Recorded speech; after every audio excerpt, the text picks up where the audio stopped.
el último caso de este tema, que los círculos de la familia C son equidistantes.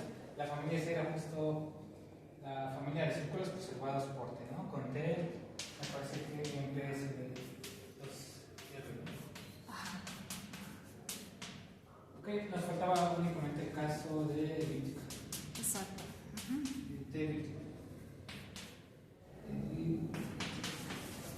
Sí, Igual queda bien crear como un dibujito como para recordar cómo se ven los círculos. ¿De elíptica? O... Ajá, sí, de la T elíptica, ¿no? Ah, ok, sí. Cuando T es elíptica, me parece que los habíamos ya dicho que los puntos fijos son los conjugados, ¿no? Exactamente. Pero en este caso, pues no nos interesa mucho el de acá porque estamos simplemente en el semiplano superior. Entonces, no lo voy a pintar, pero como T es elíptica, ya habíamos visto en la geometría que los círculos preservados justo son los de Apollonio, ¿no? Entonces se verían más o menos como de esta forma, no tienen bueno, el dibujo es denominador, como que no tienen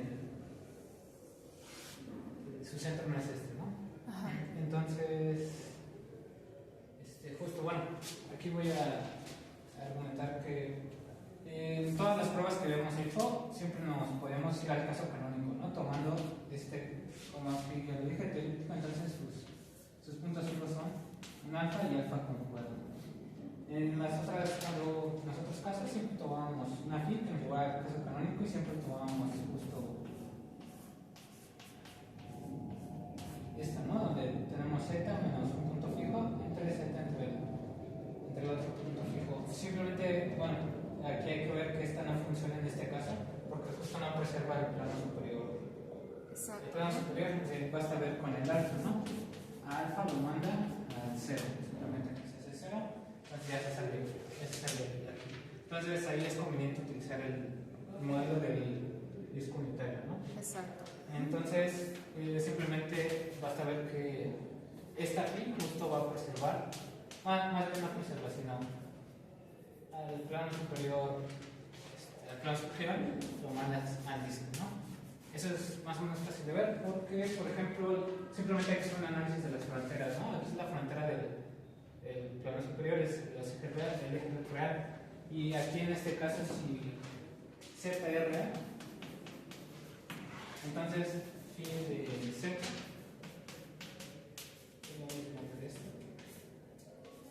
aquí como Z real, pues simplemente puedo poner un conjugado, ¿no?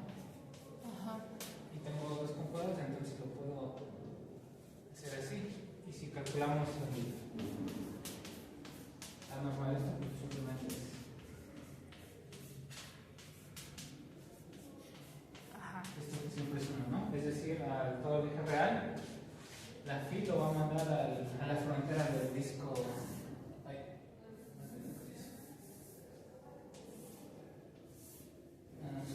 Vamos a suponer que este es un círculo unitario. Lo manda justo a la frontera, ¿no? Entonces, por conexidad, se sigue que, si no, como más bien, al alfa de aquí lo manda al cero, ¿no? Entonces, justo por conexidad ya tenemos esto, ¿no? Que todo el plano superior lo manda al interior del disco. Ajá, entonces, ok, también vamos a ver que esta se ve de una forma particular, ¿no? Es decir, si yo al punto fijo del módulo lo pongo de esta forma, entonces simplemente sustituyo ahí, ¿no? En la expresión. Bueno, yo voy a suponer menos x menos y por sobre z menos x más y por y. Esto dividiendo todo entre y. Estamos suponiendo que no es cero porque justo estamos en el plano superior. Sí, el plano superior. Entonces puedo dividir. Me queda algo de esta forma.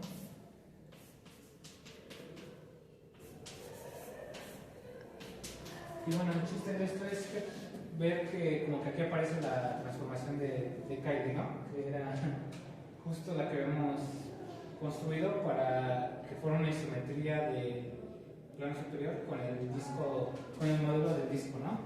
Entonces, justo es eso, ¿no? Si simplemente voy a nombrar las funciones, voy a llamar z a z menos x sobre y, que es este cociente, ¿no? Que aparece aquí.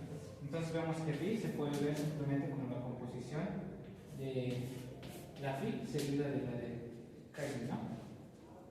Entonces, aquí acabamos de justificar que más bien la phi se puede ver como una isometría de H2 del plano superior en el disco, ¿no? Porque justo es una proposición, ¿no? Esta es una isometría del plano superior en sí mismo y esta es la plano superior en el disco. Entonces la composición es justo del plano al disco. ¿Okay? Exacto. Sí, con esto simplemente en el dibujito, ¿cómo se ve? Que podemos ver el caso canónico, ¿no? Esto, la phi manda a la alfa en cero y al conjugado lo manda al infinito, ¿no? Entonces justo el caso canónico va a corresponder a, aquí está el alfa, digamos, el primer alfa. Bueno, no lo voy a nombrar, pero no. Y lo manda al infinito al otro, ¿no? Entonces en ese caso los de Apolonio simplemente son círculos concéntricos ahora sí con el cero, ¿no? Ajá. Entonces voy a pintarle otro color y todo. Sí, para que se note. Ajá, pero estamos simplemente en el plano, más bien en el disco unitario, en el modelo de disco unitario, ¿no? Entonces van a ser todos los que caen dentro. Y justo esto va a servir porque ya son muy fáciles de parametrarse a estos círculos. Este sería el caso canónico. Aquí saltamos de aquí y regresamos a la inversa. Entonces basta demostrar el resultado para este caso canónico y simplemente hay que hacer las cuentas. Muy bien. Voy a borro todo menos los dibujos. Sí, ya quedó. Sí. Muy bien.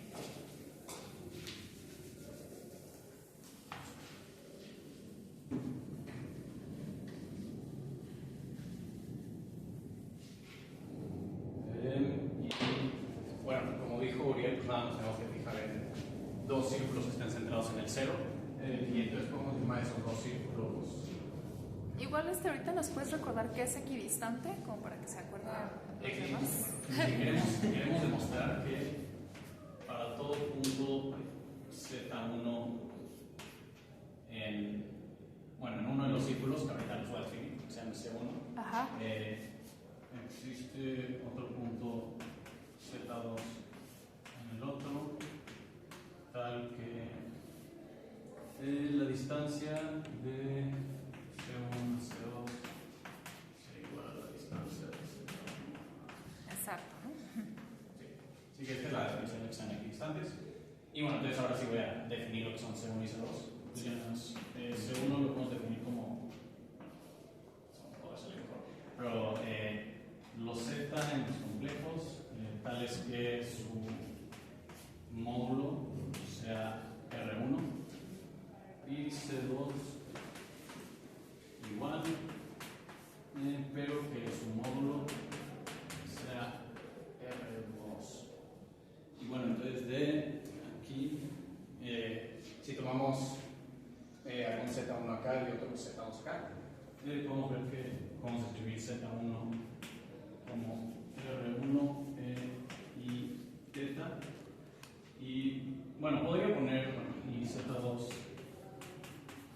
R2 y phi.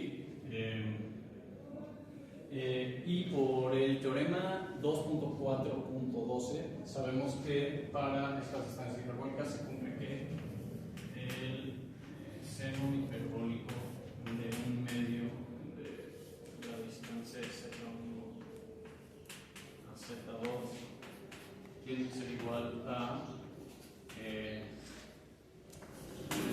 la norma de Z1 menos Z2 al cuadrado entre 1 menos la norma de Z1 al cuadrado por 1 menos la norma de Z2 al cuadrado.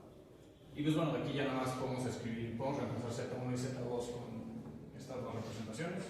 Eso fue nada más para recordar, eso fue lo que vieron con Abraham en una ayudantina. ¿Verdad? Sí. Y bueno, entonces voy a reemplazar estos dos con estos dos, y además como es en la norma al cuadrado, lo podemos escribir como el número por su conjugado. Entonces lo voy a poner como R1 zeta menos R2 phi por... ¿Se puede decir que la ecuación hiperbólica se puede decir la ecuación hiperbólica a partir de la ecuación hiperbólica? Y bueno, esto nada más va a ser una constante, entonces lo voy a poner como K. ¿Sí? Nada más una constante, pero no puede ser. De hecho, va a estar en los reales positivos. Sí. Bueno, pues esto es entre K. Y pues bueno, si hacemos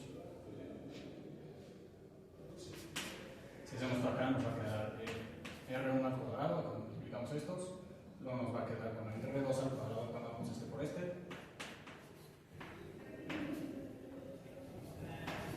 y nos va a quedar menos R1 al R2,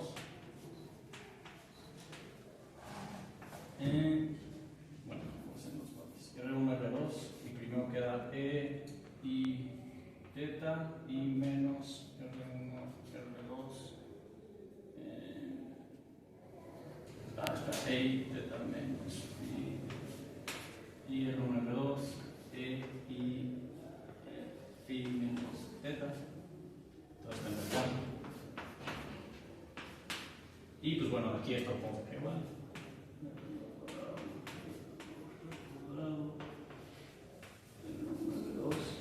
Aquí nada, reescribiendo, o sea, sacando el negativo de aquí, podemos escribir esto como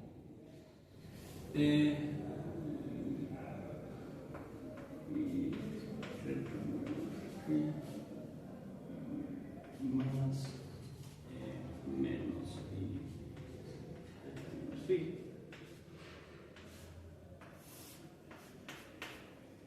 Y pues esto acá, bueno, el coseno de x lo podemos escribir como e y x más e y bueno, menos y x entre 2. Entonces podemos reemplazar 2 coseno de esto acá. Ajá. Y entonces queda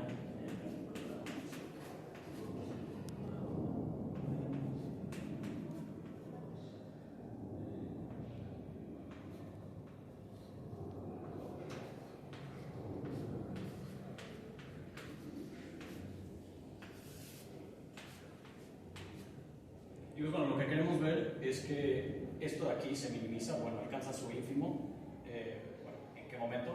Y pues lo va a alcanzar cuando coseno de teta menos phi sea lo más grande posible, o sea 1, y pues coseno de teta menos phi es 1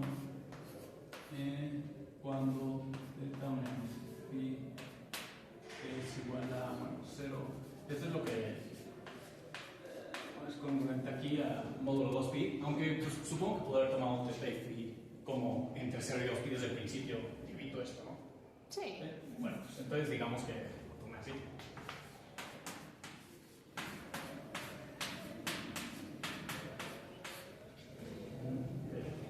Si quieres con el 0 cerrado, Sí. ¿no? O ahí, Sí. ajá. Sí. Bueno, y entonces solo pasa cuando teta es igual a phi. Y pues bueno, entonces vemos que esta cosa, que es esta cosa, alcanza su ínfimo cuando pasa esto. Y como el seno hiperbólico es una función creciente, pues entonces lo de adentro alcanza su ínfimo en el mismo punto, pero pues esta no es una constante. Entonces esto agarra su ínfimo en el mismo punto. Y pues entonces D, aquí lo escribo. Sí, así que lo alcanza en el mismo lugar. Y entonces ya vimos que para cualquier punto Z1 en C1 existe un Z2, en particular el Z2 que comparta su argumento, que va a hacer que la distancia hiperbólica se minimice. Se minimiza. Sí. ¿Y en el dibujito cómo se verían? Como los supongo que si tuviéramos aquí un Z1, pues Z2 tendría que ser. Exacto, ¿no? Que esté alineado con el cero. Exacto, porque pues, es la distancia radial la que nos va a importar al final, ¿no? O su componente radial. Sí. Esto. Ajá, exacto. Muy bien. Bueno.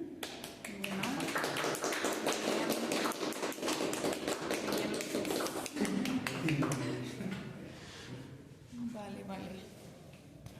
Perdón.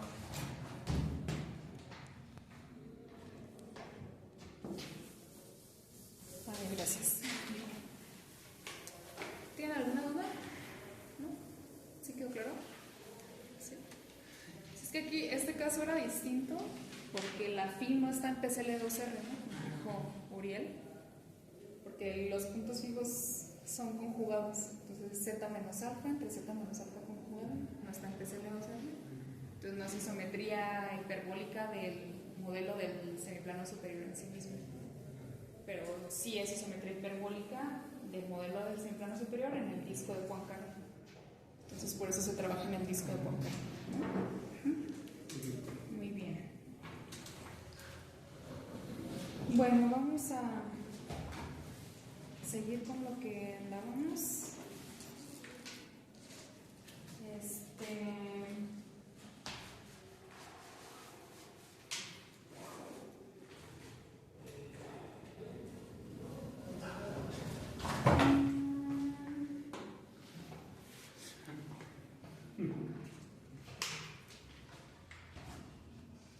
Ok. Lo último que quedó pendiente de la clase pasada eran los que empezamos a ver los ejemplos, ¿no? Pero no terminamos. Entonces, habíamos visto un ejemplo de qué pasaba con el conjunto límite si el grupo era cíclico. Ajá. Entonces, no me acuerdo qué ejemplo era, pero bueno, era si gamma es cíclico, ¿no? Entonces, ¿cómo es su conjunto límite? Entonces, habíamos destacado varios casos, ¿no? En caso 1, decíamos gamma es cíclico finito, y por lo tanto elíptico, ¿no? Porque es un grupo de orden finito, entonces todos sus elementos son de orden finito, entonces pues quiere decir que son puras transformaciones elípticas. Entonces está generado por un elemento que es elíptico, entonces es conjugado a una rotación. Y bueno, el chiste es que como es finito, pues nada más hay una cantidad finita de transformaciones, entonces no puede haber pues una sucesión de transformaciones distintas, tales que voladas en un punto, porque no hay una infinidad de transformaciones distintas, ¿no? Entonces, para este caso, el grupo límite era el vacío, ¿sí? Por lo mismo de que es finito. Entonces, en segundo caso era gamma es cíclico y elíptico, decíamos, ¿no? Bueno, ya no repetimos las cuantitas que ya las hicimos la vez pasada, pero bueno, básicamente en este caso, ¿qué pasaba? Elíptico, infinito. Cíclico, elíptico, infinito. Infinito. Sí, se está como que partes pintas, ¿no? Como que quién sabe qué le pasa ahí. Bueno, el chiste es que es infinito y es cíclico, ¿no? Se está generado por un elemento elíptico de orden infinito. Acuérdense que no era un sí solo sí, ¿no? O sea, si es de orden finito, es elíptica, pero no necesariamente al revés. Puede haber elípticas de orden infinito, como mencionamos, y justamente pueden tener una rotación en el círculo unitario, actuando en el círculo unitario de orden infinito. Y justamente estas están dadas por rotaciones de la forma E a la I teta por alfa, digamos, donde alfa no es un racional, ¿no? No es un racional. Y justamente por ser de orden infinito, ¿no? Tiene que ser no racional, porque si fuera racional, pues multiplican perdón, aquí es no teta así, sino 2pi. 2pi alfa, ¿no? Que si la alfa fuera un racional, pues multiplica, es de la forma p entre q, entonces elevan a la q y ya les queda e a la i2pi, que bueno, es el 1, ¿no? ¿Sí? Bueno, entonces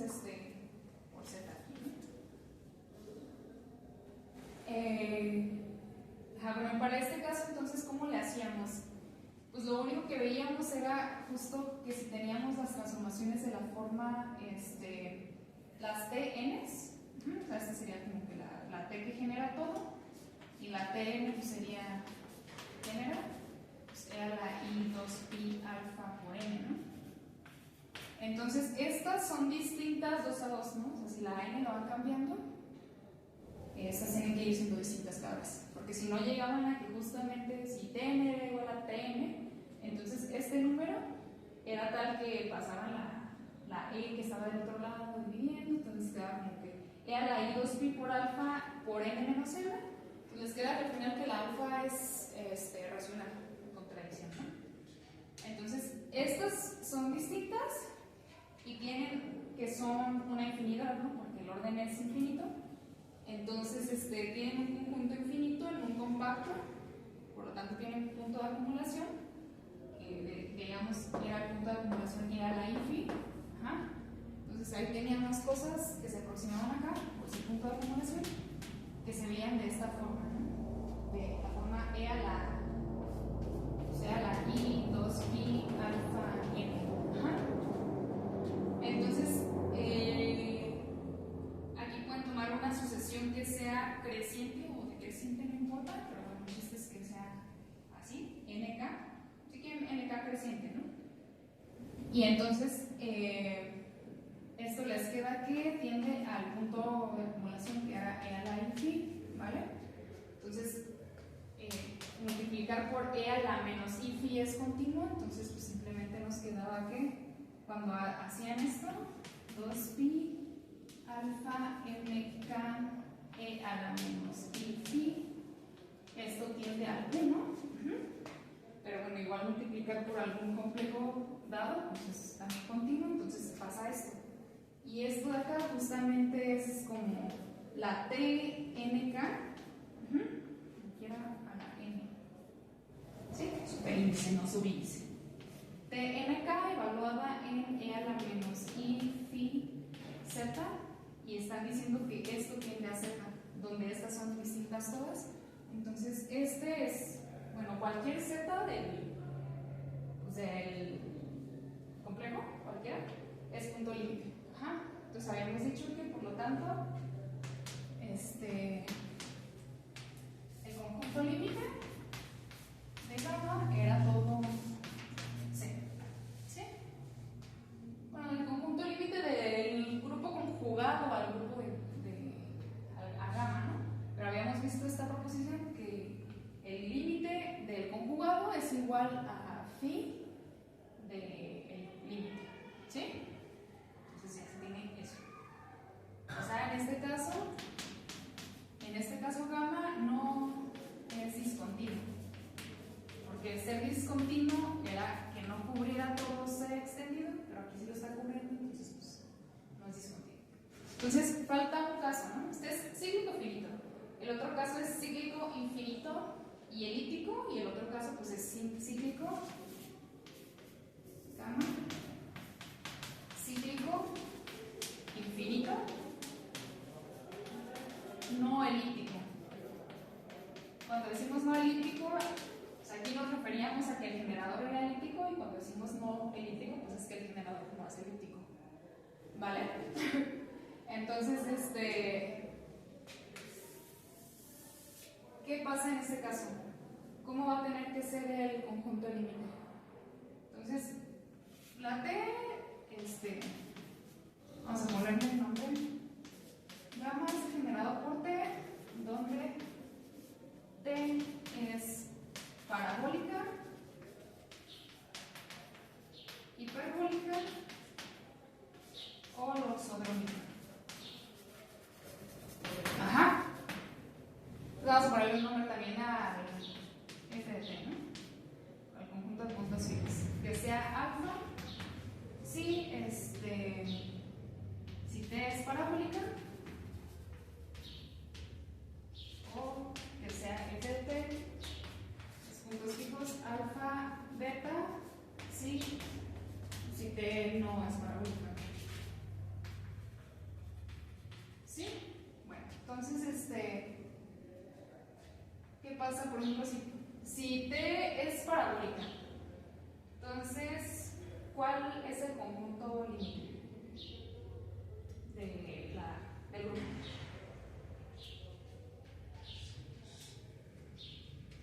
Habíamos visto por ahí un resultado que les decía que si tienen una transformación T que no fuera elíptica, entonces si tenían que había una sucesión de transformaciones, bueno, T, que eran como potencias de T todas, en orden creciente, tales que convergían a un punto, evaluaban un punto, convergen pues a un punto Z0, entonces el Z0 tenía que ser punto fijo.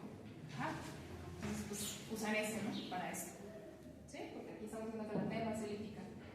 Entonces, bueno, a ver, es claro que, claramente, Ft está contenido en el límite de gamma, ¿no? Sí, es claro, ¿no? Porque aquí es una transformación de orden infinito, porque no es elíptica.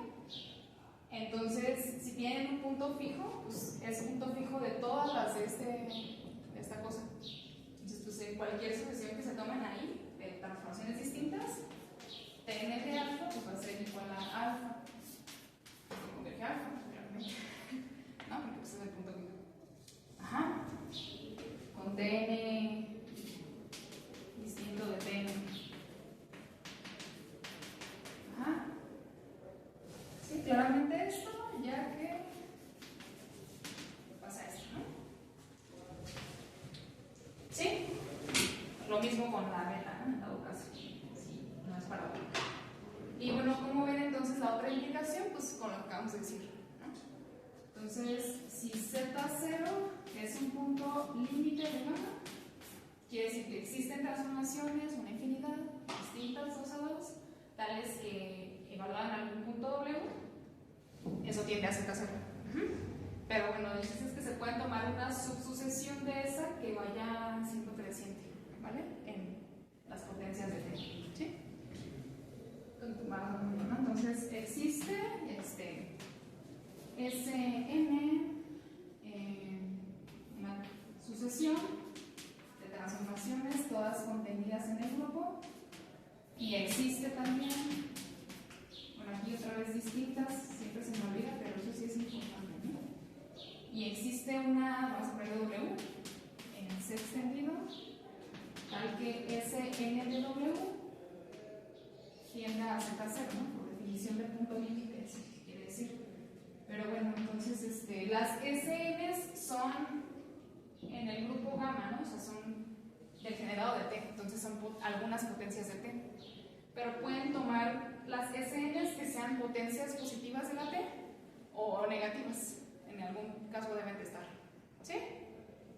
O sea, tomamos una subsucesión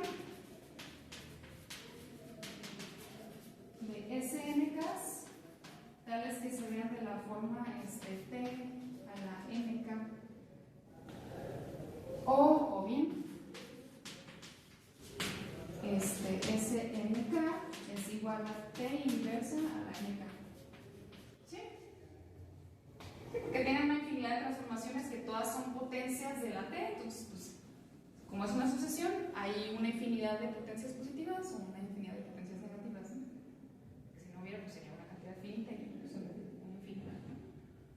Entonces, pues ya con eso, ¿no? Se tiene que así por el lema con bueno, aquí me faltó poner que las NK es creciente, ¿no? ¿Sí? Entonces son potencias crecientes. Entonces, por el lema que vimos hace unas clases, se tiene que como T a la NK de W tiende a Z0 y T no es elíptica,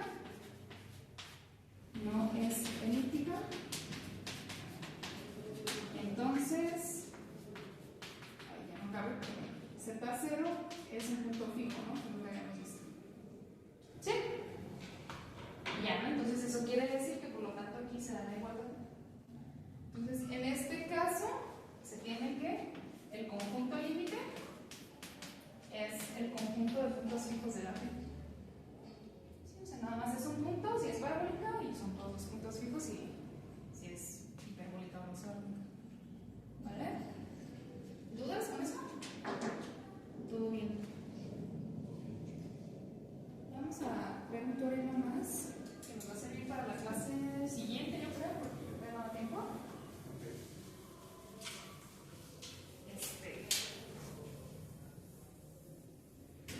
Ya caracterizamos al conjunto límite de cualquier grupo cíclico, ¿no? Bueno, entonces, bueno, aquí está medio pesadita la anotación, pero bueno, la idea no está pesada, pero bueno, sí. A ver, se tiene que un subgrupo de gamma, subgrupo de PSL2C. Ajá. Donde el índice como en Moderna 1, ¿no? El índice es finito. Ajá.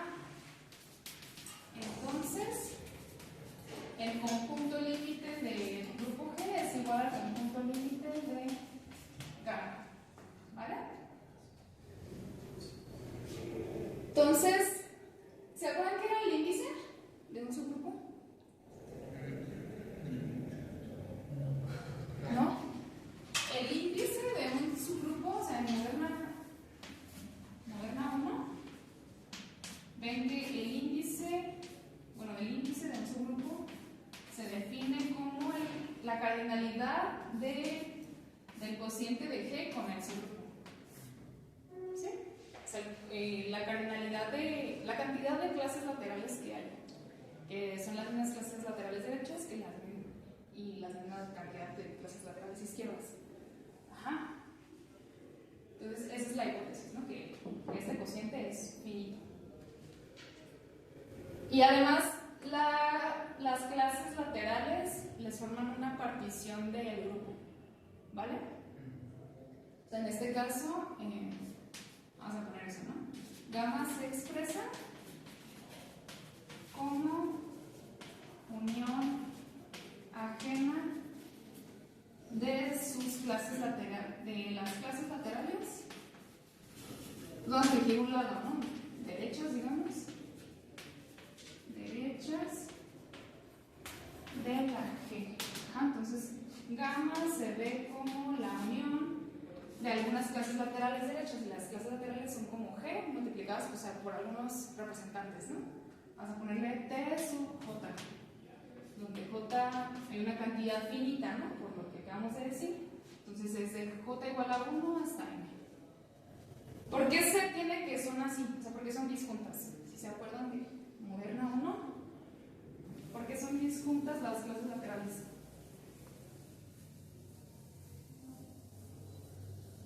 O sea, o son disjuntas o son la misma exactamente, ¿no?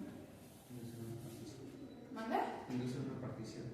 Ajá, induce una partición, ¿no? Pero, ¿por qué? Porque puedes construir una relación de equivalencia, ¿no? Con las clases laterales. ¿O cómo se llaman las clases laterales? Ajá. O sea, ¿qué pasaría si tuviera una X? A ver, TJ y en la intersección con la otra clase lateral TK, digamos. Entonces, pues se ve la X como una G1, digamos, por TJ. Y por otro lado se ve pues como una G2 con G1 y G2 en G por TK. Ajá. Entonces, ¿por qué eso me daría una contradicción? ¿Por qué está pasando ahí? Las G1 y G2 en G. Entonces, fíjense qué pasa con la TJ. TK inversa. La despeja, ¿no? O sea, multiplican, componen por la derecha con TK inversa, entonces se les cancela esta, y por la izquierda componen con la G1 inversa, entonces queda G1 inversa, G2. ¿Sí?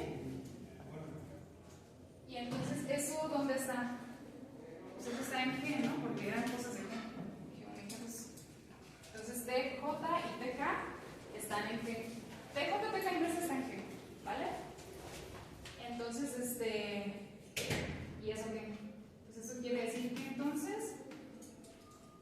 la clase es la misma.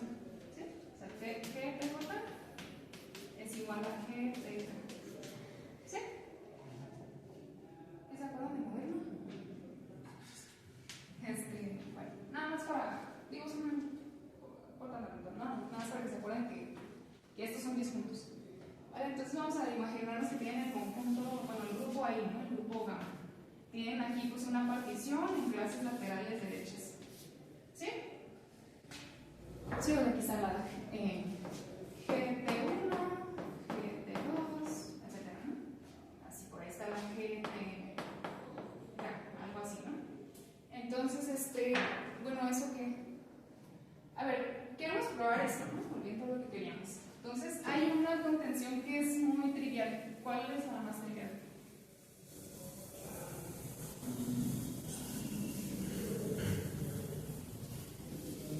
Tienen que G es un grupo de gamma, ¿no? Entonces, ¿cuál es la contención trivial aquí?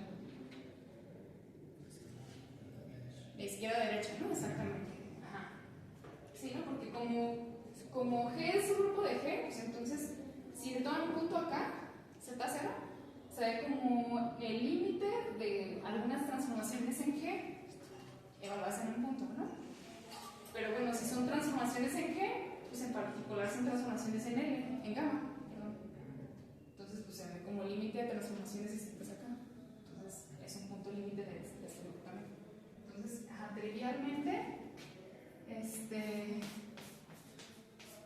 está contenido en límite de G, está contenido en límite de gamma. Entonces, hay que demostrar pues, la otra contención, ¿no? Que el límite de gamma está contenida en el límite de G. Entonces, pues nos vamos a un punto límite con respecto a gamma. Entonces, eso quiere decir que existen, vamos a llamarles S ahora porque ya no puedo usar T, SN, una sucesión de transformaciones en gamma, tales que, pues, también el otro, ¿no? Sistema W, complejo extendido, tal que SNW tiende a Z0, ¿no? Pues por definición de punto límite. Ajá. Y entonces, ¿eso qué? Pues tienen aquí que estas son una infinidad, ¿no? O sea, son transformaciones distintas. Pero están en el grupo gamma. Y el grupo gamma está partido en una cantidad finita de clases laterales derechas. Entonces quiere decir que si tienen un conjunto infinito partido en una cantidad finita partido con una cantidad finita de elementos, pues quiere decir que hay algún elemento en el que va a haber una infinidad de cosas, ¿no? Porque si hubiera una cantidad finita de cosas que usen en cada elemento finito de la partición, pues exacto, ¿no? O sea, van a tener, no podrían completar esta, porque son una infinidad, ¿no? Entonces, existe una clase lateral, digamos, bueno, K entre 1 y N, tal que en la sucesión en la sucesión de SNs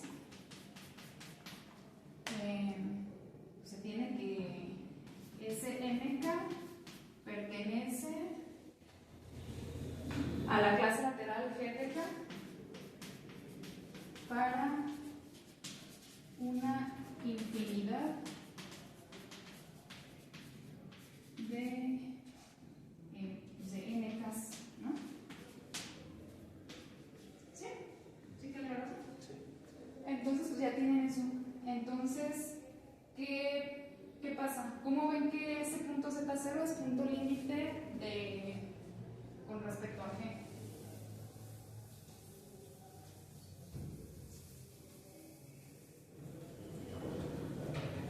Tienen una sucesión de SNKs que se ven como GTK. Entonces la SNK la ven como una GK-TK. ¿Sí? Bueno, aquí, perdón, vamos a cambiar la notación porque eso está medio confuso así. Estoy abusando de la notación acá. SNK, vamos a ponerle SNJ, ¿no? Está en GTK. porque la clase lateral derecha es fija, la K es fija, ¿sí? Vamos a ponerle como así, SNJ, GJT, por eso les decía que la notación aquí está un poco más fija, pero bueno. Entonces, pues ya tienen que SNJ evaluado en el W, pues es una subsucesión de esta, ¿no? Entonces, pues sigue convirtiendo a la Z0. Pero por otro lado es GJ de T, sí, GJ de TK de W, converge a Z0, ¿no? Y entonces, pues ya acabaron, ¿no? Porque esta cosa pues, le llaman W'. Entonces ya tienen que Z0 se ve como el límite de transformaciones en G ahora, evaluadas en algún punto. ¿Sí? La K ya es fija, entonces me considero en vez de W, pues me considero como mi W' que sea la T. TK evaluada en W. Y entonces ya, ¿no? Entonces Z0 es punto límite de G. ¿Dudas con eso? ¿Todo bien? ¿Todo bien? Sí. Entonces ya quedó este teorema, ¿vale? Vamos a ver ahora un grupo que es muy importante. Se llama el grupo modular, porque ya se los había medio platicado en alguna clase anterior. Pero vamos a ver un ejemplo más. Ejemplo. El grupo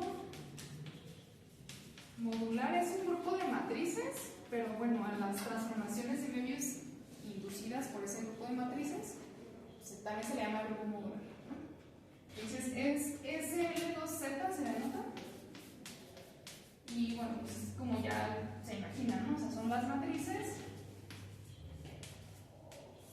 tales que no me caben, pero ahí lo voy a poner acá, ¿no? A, B, C y D son enteros y determinante tiene determinante 1. ¿Sí? Perdón por el desorden. Pero bueno, sí se entiende que es un grupo, ¿no? Sí. Y bueno, también sumo al grupo de transformaciones de medios inducidas por este grupo de matrices, pues se le denota como PSL2Z y también se le conoce como grupo modular. Entonces hay que tener un poco de cuidado, pero bueno. Sé como el grupo modular. Entonces, vamos a calcular, bueno, vamos a ver primero, todavía no podemos decir exactamente quién va a ser el conjunto límite, pero ya podemos dar una contención. Y lo que sí se tiene es que el conjunto límite del grupo modular, bueno, aquí PSL2Z, va a ser igual a la recta real extendida. ¿Sí? Entonces, hay una contención que es la que vamos a ver ahorita, que ya la podemos ver, y es esta así. ¿Sí? La otra todavía necesitamos más cositas. Pero bueno, vamos a ver esa contención. Entonces, me tomo un real. ¿Cómo lo puedo ver como punto límite del grupo modular?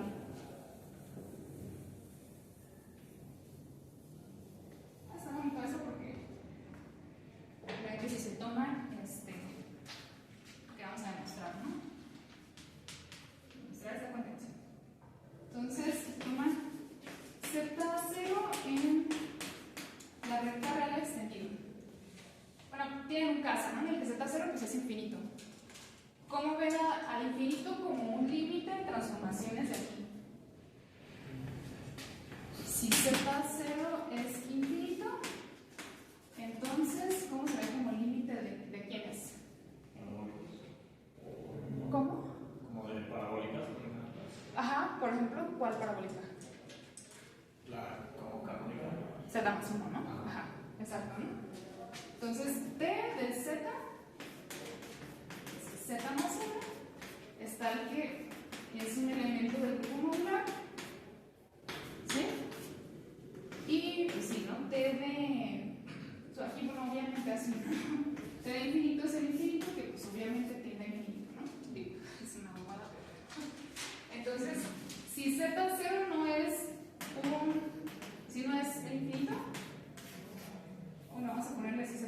pues es un. Ay, aquí pinta feo un punto en el plano complejo que no es infinito, ¿no? Digo, perdón, la recta recta. Oye, es que no sé cómo que hay pedazos de pizarrón que pintan pero no. Bueno, Z0 es un real. Entonces, ¿cómo lo ven como límite de transformaciones en el grupo modular?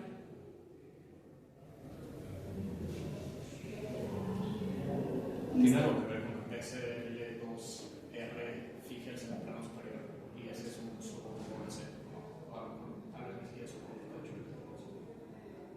Sí, o sea, este es un grupo de PSL2R, ¿no? Pero.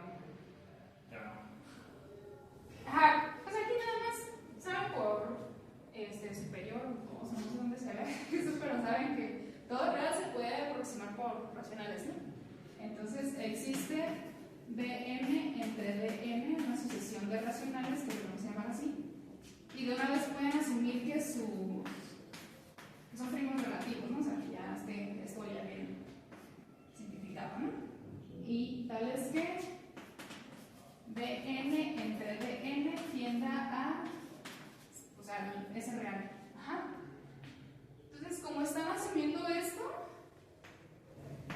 por teorema de Bézul, tienen que hay una combinación lineal de estos dos que es igual a 1, porque son primos relativos.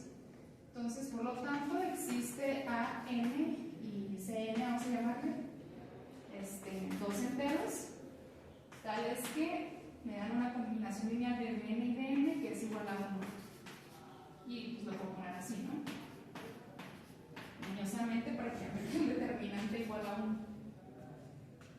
Y entonces, pues, ¿cuál transformación de medios me va a tomar? Me va a tomar T de Z que sea AN por Z más Bn entre CNZ más Dn. Pues por esto de acá tiene determinante 1 y todas sus entradas son enteras. Entonces es un elemento de PSL2Z. ¿Sí? Está en PSL2Z. ¿Y por qué tiene que pasar que Z0 es punto límite? Pues porque es el límite de estas cuando las evalúan en cero. ¿Sí? Vamos a ponerle Tn a esta, ¿no?